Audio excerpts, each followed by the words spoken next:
సద్గురు జ్యోతిష్యాలయం నుండి 2026 మే నెల గోచార గ్రహస్థితుల ప్రకారంగా రాశి ఫలితాలు చెప్తున్నాం. ప్రతి ఒక్క వాళ్ళకి కూడా ఈ నెల నాకు ఎలా ఉంటుంది, ఆరోగ్యంగా బాగుంటానా, ఆర్థికంగా బాగుంటానా, ఉద్యోగంగా బాగుంటానా, భార్యాభర్తల మధ్య సఖ్యత ఎలా ఉంటుంది, కోర్టు వ్యవహారాలు ఎలా ఉంటాయి, ఇవన్నీ కూడా ఉంటుంది. అందరికీ ఎన్నో ఒక క్వశ్చన్స్తో మన యొక్క వీడియోని చూస్తున్నారు. జాతకం పడుతున్న వర్షానికి ఒక గొడుగు మాత్రమే కానీ జాతకం జీవితం కాదు. మీరు మిమ్మల్ని నమ్మండి, మీ యొక్క కులదేవాన్ని నమ్మండి, అన్ని చక్కగా జరుగుతుంది. మళ్ళీ మా ద్వారా జాతకం చాలా మంది చూడాలి, చూస్తున్నారు, తెలుసుకుంటున్నారు కదా. 21 వయసులోపు ఉన్న వాళ్ళు జాతకాలు చూడకండి. మీరు ఎదుగుతున్నటువంటి విద్యార్థులుగా ఉన్నారు. 60 సంవత్సరాల తర్వాత ఉన్నవాళ్ళు జాతకం చూడక్కర్లేదు. ఎందుకంటే మీరు అన్ని రకాలైనటువంటి మంచి చెడు జీవితం అన్ని చూసేసారు కాబట్టి మీరు దైవ సమానులు. జ్యోతిష్ శాస్త్రరీత్యా ద్వాదశ రాశుల్లో 11వ రాశి అయినటువంటి కుంభరాశి మిత్రులారా, 2026 మే నెల 2026 మే నెల రిపీట్ అయింది, ఒకసారి కట్ చేసుకోండి. 2026 మే నెల శుభాశుభ ఫలితాలు ఎలా ఉన్నాయి? ఈ మే నెలలో మీ జీవితంలో సడన్ టర్నింగ్ పాయింట్ అని కూడా చెప్పచ్చు. చాలా కాలంగా ఎదురు చూస్తున్నటువంటి ఒక మంచి అవకాశం మీ దగ్గరికి వస్తుంది. Get ready. అదే అవకాశం మిమ్మల్ని దూరం కూడా చేస్తుంది. నెగిటివ్గా వెళ్తే జాగ్రత్త. గురువు 4వ స్థానంలో, శని మీ రాశిలో జస్ట్ జన్మల మీనంలోకి వచ్చేసాడు. రాహు 2వ స్థానంలో, కేతు 8వ స్థానంలో, కుజుడు 6వ స్థానంలో. ఈ నెల మీ యొక్క పేషెన్సే మీకు బిగ్గెస్ట్ ఒక ఆయుధం అని కూడా చెప్పచ్చు. ప్రభుత్వ ఉద్యోగంలో జాబ్ ప్రెషర్ పెరుగుతుంది. ఐటీ వాళ్ళకు వర్క్స్ హైగా ఉంటుంది. గవర్నమెంట్ ఉద్యోగాలు స్లోగా ఉన్నా కూడా స్ట్రెస్ వల్ల మిస్టేక్స్ చేసే అవకాశాలు ఉన్నాయి. మాస ద్వితీయంలో మళ్ళీ దాన్ని కరెక్ట్ చేసుకుంటారు. మే 18 తర్వాత కెరియర్లో క్లారిటీ, స్టేబిలిటీ వచ్చేస్తుంది. బాగా ఉంటారని కూడా చెప్పచ్చు. ప్రాఫిట్ స్లో కానీ స్టడీగా ఉంటుంది. వ్యాపారంలో కొత్త క్లయింట్స్ వస్తారు. అన్ఎక్స్పెక్టెడ్ ఎక్స్పెండిచర్స్ వస్తుంటుంది.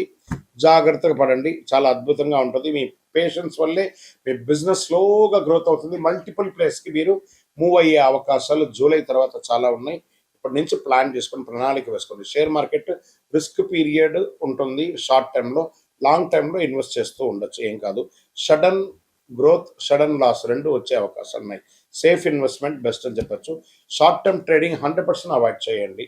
రియల్ ఎస్టేట్, ప్రాపర్టీ మ్యాటర్స్ అంతా మాట్లాడడము, రెనోవేషన్ చేయడం, రిపేర్ వర్క్ ఏమైనా చేసుకోవడం, పర్చేస్ మాత్రం పోస్ట్పోన్ చేయండి. రెనోవేషన్స్ అంతా చేసుకోవచ్చు. ఇంకా విదేశీ అవకాశాలు అబ్రాడ్ అంటే విదేశీయంలో మోడరేట్ అవకాశాలు ఉన్నాయని కూడా చెప్పచ్చు. వీసా కొంచెం డిలే అయినా 100% వస్తుంది. ఫారిన్ ఛాన్సెస్ కన్ఫర్మ్ అయ్యే అవకాశాలకి మీ ప్రయత్నం చేయాలి. అద్భుతంగా ఉంటుంది. ఇంకా రాజకీయ నాయకులు, ప్రజాక్షేత్రం ఉన్న వాళ్ళకి స్ట్రగుల్స్ ఎక్కువ ఉన్నా కూడా సక్సెస్ అవుతారు. రికగ్నేషన్ కాస్త స్లో అవుతుంది. మీరు చేసినటువంటి మంచి చెడు అంతా కూడాను. ఈ యొక్క కాన్స్టిట్యున్సీలో కొంచెం చిన్న చిన్న ప్రభావాలు ఉంటాయి. అవన్నీ కూడా కరెక్ట్ చేసుకోండి. ఏమైనా మంచి పనులు ఏమైనా చేయాలంటే అది చేసుకోండి. ఒకటి ఇంకా సినిమా వాళ్ళకి మంచి అవకాశాలు 18 తర్వాత చాలా ఉన్నాయి. ఇంకా ప్రింటింగ్ మీడియా, ఎలక్ట్రానిక్ మీడియా వాళ్ళకి ఇది మంచి అవకాశం చెప్పచ్చు. ఫ్యామిలీలో మిస్అండర్స్టాండింగ్ ఫస్ట్ వీక్లో ఉన్నా కూడా సెకండ్ వీక్ కవర్ అయిపోతుంది. ఇంకా ప్రేమికుల విషయం వస్తే కొంచెం డిస్టెన్స్ పెరుగుతుంది. కొంచెం మాట్లాడుకోండి. మ్యారీడ్ లైఫ్లో కాస్త స్ట్రెస్ ఎక్కువ ఉన్నాయి. కమ్యూనికేషన్ లేకపోతే కుటుంబం అంతా కూడా ప్రాబ్లంలో పడే అవకాశాలు ఉన్నాయి. ఇక విద్యార్థులకి సడన్ అవకాశాలు బాగా వస్తున్నాయి. ఎగ్జామ్స్లో మంచి మార్పులు వచ్చే అవకాశం ఉన్నాయి. ఎక్స్ట్రా ఎఫర్ట్ కానీ పెడితే సాధిస్తారు. ఇంకా ఆరోగ్యానికి వచ్చేటప్పటికి స్ట్రెస్ బాగా పెరుగుతుంది. లీగల్ ఇష్యూస్ అవన్నీ కూడా ఉన్నదాన్ని అంతా కూడా ప్రెషర్గా తీసుకుంటారు. దాన్ని కొంచెం తగ్గించుకోండి. లీగల్ ఇష్యూ అంతా మీకు ఏం లేదని సెట్ అయిపోతుంది. కాళ్ళకు problem, joint pains problem, sleeping problem ఇవన్నీ ఉంటాయి. కొంచెం రెస్ట్ రొటీన్గా చూసుకొని బ్యాలెన్స్ చేసుకోండి. ఏ విధమైనటువంటి హెల్త్ ప్యానిక్ ఈ నెల మీకు లేదని కూడా చెప్పచ్చు. వ్యవసాయదారులకి చాలా బాగుంటుంది ఈ నెల అంతా కూడా చెప్పచ్చు. మంచినీటి సమస్య అనేది తగ్గిపోతుంది. మీకు మంచి అవకాశాలు, కొనుగోలు కూడా పెరిగే అవకాశాలు ఉన్నాయి. ప్రేమికుల మధ్య నమ్మకం తగ్గుతుంది. జాగ్రత్త. సంతాన విషయంలో, మీ యొక్క పిల్లల విషయంలో మీరు ఏమైనా స్టెప్ తీసుకుంటే కొంత వెయిట్ చేయండి. జూన్ తర్వాత మంచి మంచి అవకాశాలు చాలా వస్తున్నాయి. కోర్టు కేసు పెద్దగా మీకేమి ఎఫెక్ట్ ఏం లేదు. డిలే అవుతుంది. లేదా ఏమైనా చిన్న చిన్న చలాన్స్ ఏమైనా ఉంటే కూడా క్లియర్ చేసేసేయండి. పరిహారాలు అనేటప్పటికీ ఆంజనేయ స్వామి గారిని ప్రార్థన చేసుకోండి. నవగ్రహాలకి ప్రార్థన చేసుకోండి. ఎందుకంటే ఏళ్ళనాడు శని నడుస్తుంది, అవసాన దశలో ఉన్నారు. శని భగవానుడు పోతూ పోతూ మీకు మేలు చేయబోతున్నాడు. మంచి అవకాశాలు రాబోతున్నాయి. మళ్ళీ మళ్ళీ చెప్తున్నాను, కుంభరాశి మిత్రులారా, మంచి అవకాశాలు రాబోతున్నాయి. ప్లాన్ చేసుకొని మీ జీవితాన్ని చక్కగా మీకు మీరు మలుచుకోండి. ఓం శనైశ్వరాయ నమః అని ప్రార్థన చేయండి. ప్రతి శనివారం వెళ్ళి దేవాలయంలో మీ వయసు ఎంత ఉందో అన్ని దీపాలు వెలిగించండి. శివునికి ఆరాధన చేయండి. మంచినీటి సరఫరా పెట్టండి, లేదా చలివేంద్రాలు లాంటిది ఏర్పాటు చేయండి. మంచి అవకాశాలు వస్తాయి. ఇంకా గొప్ప స్థితికి వెళ్తారు. ఒకటే గుర్తుపెట్టుకోండి కుంభరాశి మిత్రులారా, పరీక్ష ఒత్తిడి కలిసి నెల అని కూడా చెప్పచ్చు. పేషెన్స్ అండ్ డిసిప్లిన్ ఉంటే మీదే దిగ్విజయం. ఎన్నో ఏళ్లుగా మీరు పడ్డ ఇబ్బందుల కన్నిటికి రానున్న రోజులన్నీ కూడా సమాధానం చెప్తుంది. మీరు మీ యొక్క వృత్తిని చేసుకుంటూ పోండి, అదే మీకు మంచి అవకాశాలను తీసుకొచ్చు. ఇంకా మీ యొక్క వ్యక్తిగత జాతకం కొరకు మీ యొక్క పేరు, date of birth, time of birth, place of birth, మీ పరిసర ప్రాంతాల్లో ఉన్నట్టు గురువుల్ని సంప్రదించి తెలుసుకోండి. లేదా గురుగారు మీ ద్వారానే మేము అపాయింట్మెంట్ తీసుకోవాలనుకుంటున్నామంటే మా డిస్ప్లేలో కనబడుతున్నటువంటి నెంబర్కి మళ్ళీ చెప్తున్నా, మీ పేరు, date of birth, time of birth, place of birth WhatsApp చేయండి. మా అడ్మిన్స్ మీకు రిప్లై ఇస్తారు, మీరు పొందవచ్చు. గురుగారు ఒక శక్తివంతమైనటువంటి ఆధ్యాత్మికమైనటువంటి వస్తువు మాకేమైనా మా జీవితానికి ఏమైనా ఇస్తున్నాడంటే, అతి శక్తివంతమైనటువంటి ఒక 48 రోజులు పూజ చేస్తున్నటువంటి సుదర్శన హోమాలు చేసి సుబ్రహ్మణ్య భుజంగం చేసి పారాయణంతో చేసి సిద్ధంగా ఉన్నటువంటి కరుంగాళి మాల. ఇది కావలసిన వారు మాకు వాట్సాప్ చేసి కాల్ చేసి మాతో మాట్లాడిన తర్వాత పొందండి విజయోస్తు. మీ జీవితంలో సంపద, తరగని సంపద, విజయం, అదృష్టం ఇవన్నీ పొందాలనుకుంటున్నారా? మా ఛానల్ ఈ యొక్క వీడియోని ఖచ్చితంగా చూడండి. అక్షయ తృతీయ 2026 ఏప్రిల్ 19వ తారీఖున మరియు ఏప్రిల్ 20 కొంత ఉంటుంది, కానీ పూర్తిగా ఉభయ తెలుగు రాష్ట్రాల్లో 19వ తారీఖున అక్షయ తృతీయ ఆదివారం వస్తుంది.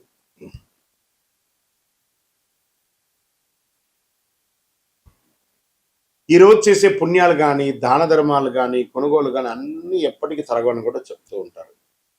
అక్షయ తృతీయ అంటే ఏంటి అసలు? అక్షయం అంటే ఎప్పటికీ తగ్గని, నశించని అని అర్థం. తృతీయ అంటే వైశాఖ మాసంలో శుక్లపక్షంలో 3వ రోజు అని కూడా చెప్పచ్చు. ఎన్నో ముహూర్తాలు జరుగుతూ ఉంటాయి. శ్రీ మహావిష్ణువు పరశురాముల వారి యొక్క అవతారం, దశావతారంలో పొందినటువంటి రోజు కూడా అక్షయ తృతీయ. మహాభారత రచన ప్రారంభమైంది మహాభారతం ఈ యొక్క అక్షయ తృతీయ రోజే. భగీరథుడు గంగమ్మను భూమికి తీసుకొచ్చినటువంటి రోజు కూడా ఈ యొక్క అక్షయ తృతీయ. దీన్ని సర్వసిద్ధి దినము అని అంటారు.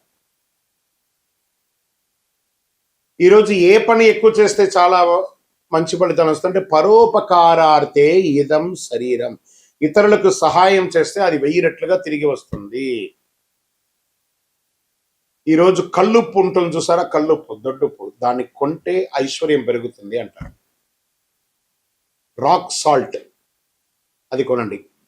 ఇంకా కొంతమంది బంగారం కొంటూ ఉంటారు, అది వారి వారి ఇష్టం, కానీ ఎక్కడ కూడా చరిత్రలో బంగారమే కొనాలని రూల్ ఎక్కడ చెప్పలేదు. లక్ష్మీదేవి అనుగ్రహం వస్తుంది.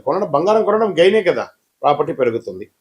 ఇంకా ఈరోజు ఏం చేయాలి? లక్ష్మీ అమ్మవారికి కనకదార స్తోత్రం చేయండి, లక్ష్మీ అష్టోత్తరం చేయండి, లక్ష్మీ కుబేరుని ప్రార్థన చేయండి. యక్షాయ కుబేరాయ వైశ్రవణాయ ధనధాన్యాధిపతయే ధనధాన్య సమృద్ధిం దేహి దేహి తాపయ స్వాహ అని చెప్పి మంత్రాన్ని చెప్తూ చక్కగా కుబేరునికి ఇంట్లో దీపం వెలిగించి పూజ చేస్తే డబ్బు, ధనం, వ్యాపారం అద్భుతంగా పెరుగుతుంది. సరే, ఈరోజు ఏమైనా దానం చేయొచ్చు అంటే అన్నదానం, నహి నహి బహుదానం, అన్నదానం సమానం అన్నారు. ఒక పేదవాళ్ళకి ఒకరికైనా భోజనం పెట్టండి. ఏదైనా దుస్తులు, కొత్త దుస్తులు, వాడిన దుస్తులు ఇవ్వకూడదు, కొత్త దుస్తులు దానం ఇవ్వండి పేదవాళ్ళకి. 100 రెట్ల పుణ్యం పెరుగుతుంది ఆ రోజు చేయడం వల్ల. ఇంకా కొత్త పనులు ఏమైనా ఈరోజు ప్రారంభించవచ్చు అంటే బిజినెస్ ప్రారంభించండి, ఇల్లు కన్స్ట్రక్షన్ ప్రారంభించండి, ఏదైనా మార్కెట్లో పెట్టుబడి పెట్టాలని కూడా పెట్టండి. సక్సెస్ ఛాన్స్ 1000 రెట్లు మీకు పెరుగుతుంది.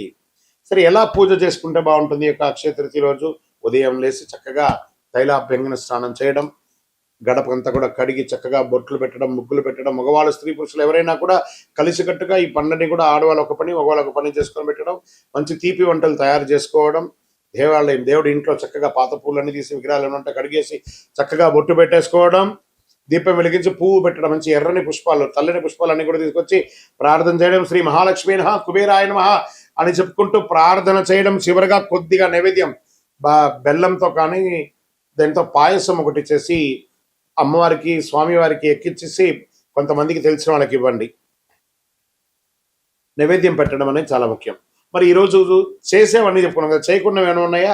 కోపం అసలే ఉండకూడదు. ఈరోజు ఒక్క రోజైనా ప్రయత్నం చేయండి. ఈరోజు నేను ఎవరిని కోపడను, గొడవలు అసలే ఉండకూడదు, అప్పులు తీసుకోవడం చేయకూడదు, ఎందుకంటే అదే కంటిన్యూ అవుతుంది. నెగిటివ్ ఆలోచన లేకుండా చూసుకోవాలి. ఈరోజు చేసిన ప్రతి విషయం మల్టిపుల్గా వస్తుంది కాబట్టి అలా చేయాలి. ఇంకా ఈరోజు మీరు ఏది మొదలు పెడితే అది జీవితంలో ఎప్పటికీ కొనసాగుతుంది. అందుకే అక్షయం అన్నారు దీనికి. మంచి ఆలోచనలు, మంచి పని, మంచి నిర్ణయం తీసుకోండి. ఈ అక్షయ తృతీయ మీ జీవితంలో సంపద, శాంతి, విజయం, కోరుకున్న వాళ్ళకి కోరుకున్నంత ఇచ్చే కొంగు బంగారం ఆ అమ్మవారి అనుగ్రహం ఉండగా మీకేం కావాలి? విజయోస్తు. అక్షయ తృతీయ శుభాకాంక్షలు. మా ఛానల్ ప్రేక్షక మిత్రులారా, అన్ని నచ్చుతున్నాయి, మీరు కొంచెం సబ్స్క్రైబ్ చేస్తే బాగుంటుంది. అంతే. విజయోస్తు. గురుగారు, అక్షయ తృతీయ రోజు బంగారం ఖచ్చితంగా కొనాలా? చాలా మాధ్యమాల ద్వారా చూస్తున్నాం కదా, దీని యొక్క వివరణ ఏమంటే బంగారం కొనడం తప్పు కాదు, కానీ బంగారం కొంటేనే అక్షయ తృతీయ అంటే తప్పు. జీవితంలో ఆస్తులు పెరగడానికి ఒక సూచిక. అప్పుడు ఉన్న వాళ్ళు కొంటారు. కొంతమంది ఆ బంగారం కొనాలంటే ఈరోజు అందని కొద్దిగానే ఉంది. మరి వాళ్ళ బంగారం కొనకపోతే వాళ్ళ జీవితాలు బాగుపడవా? అలా కాదట. బంగారం లాంటి మనిషిని కొనండి, బంగారం లాంటి మనిషిలాగా ఉండండి. అందుకే ఏం చెప్పారు? అన్నిటికీ ఐశ్వర్యమైనటువంటి కల్లుప్పుని బంగారంగా కూడా భావిస్తారు కాబట్టి కల్లుప్పు కనీసం ఒక కిలో బావైనా ఇంటికి కొనండి. అదే బంగారం. అక్షయ తృతీయ రోజు ఉపవాసం ఉండాలంటే ఎక్కడ రాయబడలేదు, ఉంటే మంచిది. ఉపవాసం అంటే దేవుడికి దగ్గరగా నివసించడమే కానీ అక్షయ పేరు చెప్పుకొని కుంభాలు తినడం కాదు, బాదం పాలు తినడాలు, పండ్లు తినడాలు. ఉపవాసం ఉంటే ఉపవాసంగా ఉండండి, కానీ ఉపవాసం ఉండాలని ఆ రోజు రూల్ అంటూ ఏమీ లేదు. చక్కగా పిండి వంటలు, బ్రహ్మాండమైనటువంటి శక్తి కొలది పిండి వంటలంతా అమ్మవారికి వెలిగించేసి దాన్ని చక్కగా తినండి మీరు ప్రసాదంగా. ఎవరొద్దన్నారు? అక్షయ తృతీయ రోజు ఎలాంటి పనులు మొదలుపెట్టాలి? గృహప్రవేశం, భూమి పూజ, నూతన వ్యాపారం, నూతన ఉద్యోగానికి అప్లికేషన్స్, నూతన యూట్యూబ్ ఛానల్స్. మనం కూడా ఛానల్ వాళ్ళమే కదా. నూతన యూట్యూబ్ ఛానల్స్, మంచి ఐడియాలజీ, మంచి థంబ్నైల్స్, మంచి ఎలా క్రియేట్ చేయాలి అవన్నీ కూడా చేయడం మంచిది. అక్షయ తృతీయ రోజు పుస్తకం రాయడము, లెక్కలు రాయడము, ఏది చేసినా మల్టిపుల్గా వస్తుంది. వ్యవసాయం దున్నడము, ఒక చెట్టు అయినా నాటడము, చలివేంద్రాలు ఏర్పాటు చేయడము, ఇలాంటివన్నీ కూడా చేయవచ్చు. దానాలు ఈ అక్షయ తృతీయ రోజు ఎలాంటి దానాలు చేస్తే చాలా బాగుంటుంది? ఒక చెప్పులు దానం ఇవ్వండి పేదవాళ్ళకి, ఒక వస్త్ర దానం ఇవ్వండి, ఒక పేదవాళ్ళకి భోజనం పెట్టండి. మీరు ఏది చేస్తే అది 1000 రెట్లు 1,00,000 రెట్లు మనకు తిరిగి వస్తూ ఉంటుంది. అలా చేయండి. ఒక దేవాలయానికి ధూపదీప నైవేద్యానికి ఇవ్వండి.